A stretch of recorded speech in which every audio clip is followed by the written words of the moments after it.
एका ठिकाणी शहरात फिरायला गेलो, तर एक मित्र म्हणतो, "जॉगिंगला चालतो का भावा जॉगिंगला?" मी म्हटलं, "जॉगिंग म्हणजे काय रे?"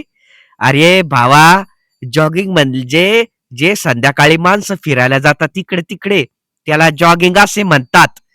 आणि म्हटलं, "बाबा सकाळीला काय म्हणतात मग सकाळी फिरायला गेल्यावर?" तर तो म्हणतो, "वॉकिंग." अरे म्हटलं, "बाबा जॉगिंग, वॉकिंग हे शब्द तर मी नवीनच ऐकला रे." आता काय आहे ना, आता लोकं पोतं उचलण्यासाठी वागतात, तर त्याला वॉकिंग असं म्हणतं म्हणलं बाबा. तर ते लोकं म्हणतात, "तर बाबा वेड्या, वॉकिंग म्हणजे सकाळच्याला फिरायला." म्हटलं, "बाबा काय शब्द आणला हे वॉकिंग, जॉगिंग." चला म्हटलं, "बाबा आता तुमचे शब्द तुमच्या जवळच असू द्या. तुम्हाला काय वाटतं भाऊ याच्याबद्दल?" चॅनेलला सबस्क्राईब करा, व्हिडिओमध्ये सांगा आणि कमेंट करा.